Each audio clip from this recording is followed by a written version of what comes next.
Pada kesempatan kali ini kita ngobrol-ngobrol santai.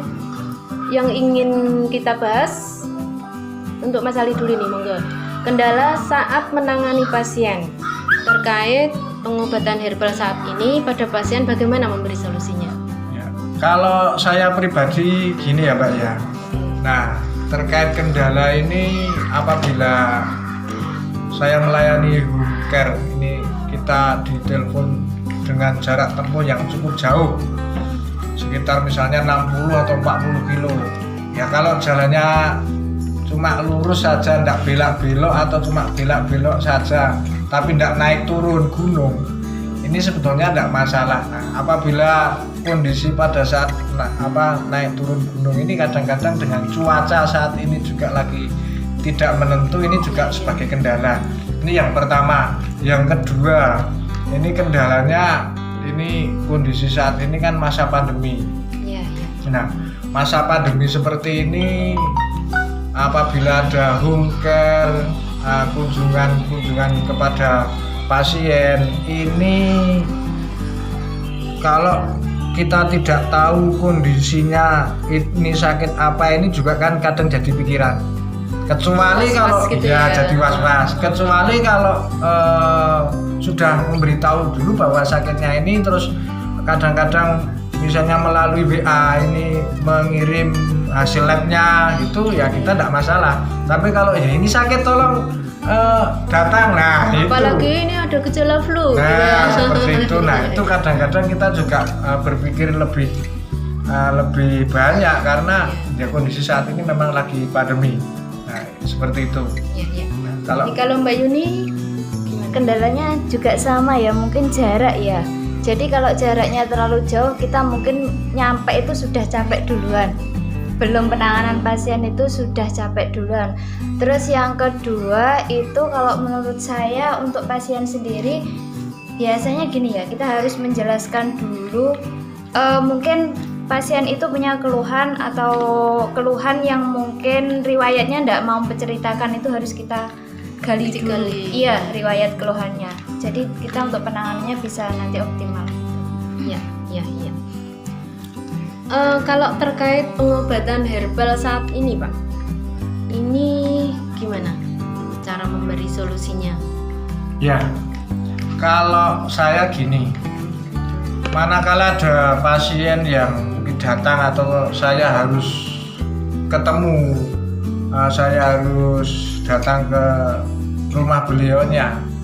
Ini memang kalau konsultasi satu saja penanganan pasien baru, ini kita lebih banyak mendengarkan keluhan atau dialognya, lebih banyak mendengarkan keluhan. Ini yang pertama dari terus kedua, kalau bisa kondisi saat ini, pemeriksaan ini seminimal mungkin jangan menyentuh, jangan bersentuhan.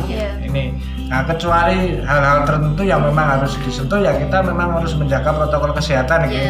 Nah itu yang berikutnya, apabila terjadi istilahnya pengobatan yang orang-orang yang sakit kronis misalnya ya, biasanya kalau di herbal itu, ini saya sampaikan, orang yang biasanya di pengobatan herbal ini biasanya orang yang sudah istilahnya beberapa waleh, tidak sembuh, nah terus jenuh obat, baru beralih, dan kondisi ini pada saat seperti itu kan biasanya sudah lebih parah. Nah ini hal yang terpenting yang harus kita tahu dan juga pasien mengerti. Nah kita tahu, tapi pasien harus diberikan pengertian gitu loh. Nah satu, ini biar yang mendengarkan ini paham semua nanti, baik itu mungkin yang sakit atau mungkin yang sehat atau yang lainnya. Satu, pasien harus diberitahu bahwa pengobatan herbal itu perlu waktu. Jangka waktu ya. Jangka waktu. Yang pertama kita beritahu bahwa mengkonsumsi obat herbal atau herbal yang misalnya contoh saja, misalnya temulawak itu saja ya. Itu kan bisa menjadikan detox.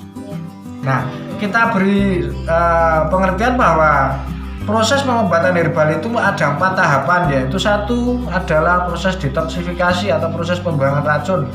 Nah, pada saat proses itu terjadi tidak enak. Apa ada detok enak? Paling ya cuma kencing-kencing ya biasanya seperti, tapi sakit-sakit tertentu kan detoknya beda-beda pasti. Batuk terus, Ada yang batuk, ada yang demam, ada yang kencing, ada yang kadang-kadang diare. Nah, seperti itu. Ini pasien yang mengkonsumsi obat herbal harus tahu. Nah, proses detox, setelah proses detox adalah proses mengistirahatkan. Jadi setelah detox selesai, itu bukan berarti sembuh. Pasien harus paham kalau setelah detox tidak terus sembuh itu, tapi itu proses mengistirahatkan. Biasanya sudah bisa tidur nyenyak. Ya, kadang-kadang merasa enak. Nah, merasa enak itu belum sembuh benar, ya. Jadi pasien harus tahu bahwa ini belum sembuh benar dan tetap harus mengkonsumsi herbal tersebut. Nah, pada proses mengistirahatkan itu tidak cukup hanya istirahat 1-2 hari. Kadang-kadang proses itu berbarengan dengan proses regenerasi sel. Nah, proses ini tahapan yang sangat penting untuk pengobatan selanjutnya. Ya, jadi setelah detox, mengistirahatkan dan regenerasi sel di tahap berikutnya. Nah, regenerasi sel itu seseorang yang sakit itu juga perlu beda-beda ya, tergantung umur, jenis kelamin, juga kondisi parah tidaknya pada saat pengobatan awal tadi. Nah, regenerasi sel itu juga tidak cukup 1 minggu, 2 minggu, bahkan kadang ada yang sampai 2, 3, 6 bulan gitu. Nah, jadi seseorang yang berobat menggunakan herbal itu diberitahu bahwa tidak boleh waleh atau tidak boleh jenuh mengkonsumsi herbal dengan sekian waktu yang lama. Kadang-kadang bisa sampai 3-6 bulan, bahkan ada, terus terang ini saya punya pasien itu 1 tahun lebih itu tidak berhenti mengkonsumsi herbal dengan pantauan konsultan ya, termasuk saya, Mbak Yuni dan jenengan ya. Nah, seperti itu pasien harus paham bahwa proses penyembuhan itu memang perlu waktu lama apabila menggunakan herbal. Nah, mungkin 1 tahun. Nah, setelah bagus kondisi, misalnya 6 bulan 1 tahun itu, kalau misalnya orang sakit kanker, kalau dicek di lab ternyata sudah kalau di medis kan sebetulnya kanker itu udah ada kata sembuh ya, cuma melemahkan atau menekan metastasenya. Ya, terus kalau enggak itu ya istilahnya dari gejalanya sudah tidak ada lah, seperti itu. Akan tetapi pada saat hal-hal tersebut ini perlu perawatan.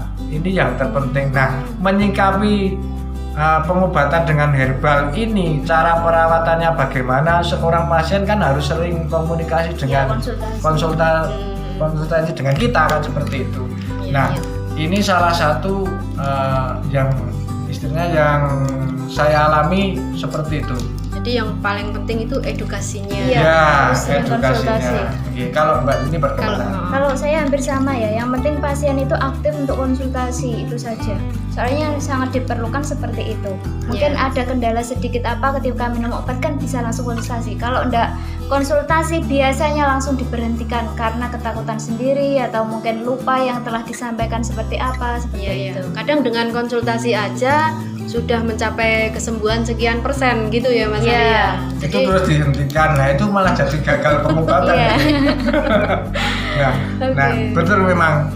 Nah, ini yang kadang-kadang menjadi kita itu sering lupa.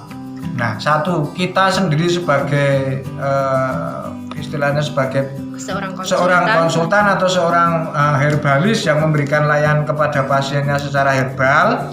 Nah, kita lupa dan pasien juga nggak tahu, lupa atau sungkan atau apa, sebetulnya ada keterkaitan terkait emosional ya. Nah, kalau ada kedekatan secara emosional ini sebetulnya kalau saya pribadi atau ini teman-teman ya, sebetulnya pasien itu nggak perlu sungkan-sungkan untuk konsultasi seperti itu. Jadi kalau lupa ya silakan ya konsultasi lewat WA atau telepon, kalau pas longgar ya diangkat, kalau enggak ya mohon maaf biasanya enggak diangkat kan, seperti itu. Atau mungkin kadang-kadang kita sebagai seorang konsultan itu mendahului Mas Ali. Jadi kabar, menyapa bagaimana kondisinya saat ini. Nanti dari situ kita bisa tahu kondisi sekarang seperti apa, baru kita arahkan bagaimana selanjutnya, begitu mungkin ya. Iya, Iya. ya kalau kita tidak lupa. Tapi kalau saya kan kadang-kadang lupa, yang dipikirin kan warna-warna. Ya, oke, yang selanjutnya monggo. Oke. Dengan banyaknya kompetitor ini Mas Ali ya, Ya. juga konsultan herbal teman sejawat ini adanya salah dalam menangani pengobatan herbal. Nah ini apakah ada resikonya ini? Monggo, siapa dulu yang mau jawab? Mas Ali monggo. Oh ya, kalau gini ya, kalau sebetulnya terkait kesalahan-kesalahan itu, kalau resikonya banyak. Nah, kesalahan itu sebetulnya di banyak faktor, baik itu kesalahan dari seorang konsultannya sendiri atau kesalahannya dari pasiennya. Ya. Nah, ini tidak boleh memang dari pasiennya juga, kalau salah juga tidak boleh, dari konsultannya atau dari yang herbalisnya ini kalau salah juga tidak boleh. Nah, sebetulnya ada cara meminimalisir kesalahan. Ya, Ya, caranya ini saya sampaikan ya. Caranya satu, kita sebagai seorang memberikan layanan kepada penderita atau pasien, ini lebih baik lebih mendengar dari keluhan tersebut dan kita bisa menyimpulkannya. menjadi Satu. pendengar yang baik. Ya, menjadi pendengar yang baik. Dari setelah itu apa dulu yang harus ditangani itu? Jadi prioritas Nah, masalahnya. prioritas masalahnya itu apa dulu? Nah, sebetulnya kalau saya saat ini ya, yang terpenting seseorang ini dinaikkan sistem imunnya, karena seseorang yang sakit itu pasti Imunnya turun. ya. Nah, lebih aman kan sistem imunnya dulu dinaikkan, kondisi istilahnya metabolisme bagus, baru pengobatan selanjutnya misalnya dengan penyakitnya baru dituju ke arah situ. Itu satu, itu lebih aman, meminimalisir kesalahan dari seorang konsultan atau seorang terapisi herbal. Ini satu. Yang kedua, ini yang beresiko. Resikonya satu, apabila terjadi kesalahan, ini yang rugi dua-duanya.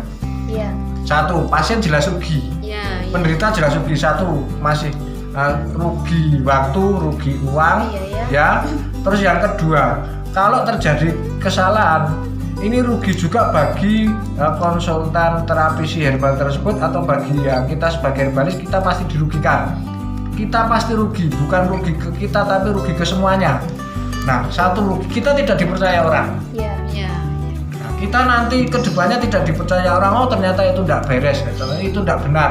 Itu satu, kita tidak dipercaya orang. Yang kedua, misalnya kita pegang suatu produk milik perusahaan. Nah, misalnya ada obat herbal atau herbal dari perusahaan-perusahaan tertentu yang kita pegang, dengan menggunakan produk tersebut tidak dipercaya lagi. Yang rugi siapa lagi? Perusahaan juga rugi. Iya, ya. Jadi Iya, hilangnya kepercayaan masyarakat Nah, terhadap ya banyak, termasuk terhadap kita herbalisnya, sendiri, juga terhadap perusahaannya sendiri, produk tersebut. Nah, itu kan rugi semua. Kalau misalnya ini terjadi kerugian, bukan tidak mungkin sebuah perusahaan bisa tutup loh. Ya. Ya, ini kalau pendapat saya, ini resikonya yang secara umum seperti itu.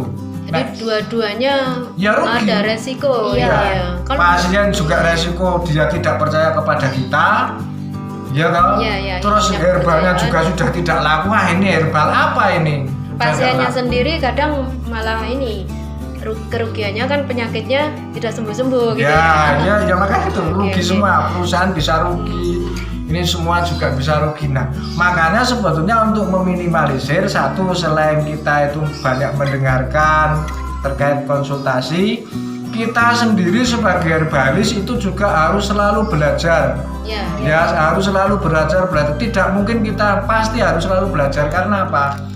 Kita kita itu hidup itu wajib belajar, wajib belajar. Iya. Dari lahir sampai meninggal. Jadi kalau kita tidak belajar, saya sendiri mau diberi istilah pakar pengobatan herbal pun saya setiap hari tetap belajar. Satu, belajar dari buku-buku literasi. Terus terang yang saya pelajari dari buku Dr. Heming, saya punya tebel itu. Yang kedua juga saya belajar dari permasalahan-permasalahan yang dari pengalaman. Nah, pengalaman dan Iya. setiap orang pasti punya kesalahan.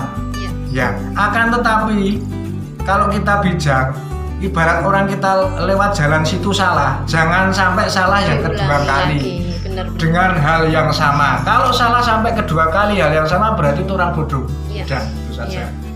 Kalau menurut Mbak Yuni gimana ya? Kalau menurut saya hampir sama. Yang Ya, pertama itu kita harus menggali itu karena kenapa ya, pasien itu biasanya ada yang mau mengungkapkan keluhannya sebelumnya, ada yang cuma Malu-malu, ya diem sembunyikan. saja seperti itu. Jadi kita mengorek informasi terlebih dahulu itu sangat penting karena ketika kita memperoleh informasi itu, jadi kita tahu mana yang harus kita obati dahulu.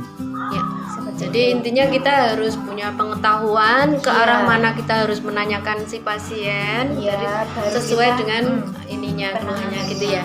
Ya. Ini tadi berarti sudah termasuk solusinya ini ya Mas Ali. Iya. Iya, Solusi iya, untuk iya, ya, penanganannya. solusinya seperti itu. Oke, Ya. ya. Jadi perbincangan kita kali ini mungkin ini ada the next-nya ini Mas Ali ya. Mungkin di topik yang lain kita akan ketemu juga dengan Mbak Yuni. Ya, Jadi kita insyaallah. bertiga ini 3D. Ya. Ya, semoga gini, pesan saya ya semoga perbincangan singkat ini, ada waktu singkat ini, semoga bermanfaat buat semuanya Amin, saja. amin, amin. Ya, Ya, amin. oke. Datangnya penyakit merupakan hal yang mungkin tidak bisa ditolak, meskipun bisa dicegah atau dihindari. Sehat merupakan sebuah keadaan yang tidak hanya terbebas dari penyakit, akan tetapi juga meliputi seluruh aspek kehidupan manusia. Hal yang paling menyenangkan di tengah masa sulit saat ini adalah kesehatan yang baik. Rezeki melimpah, beribadah dengan nyaman. Saya akhiri sekian. Wassalamualaikum warahmatullahi wabarakatuh. Waalaikumsalam warahmatullahi wabarakatuh. Sip, pas iki sedengan. Ah.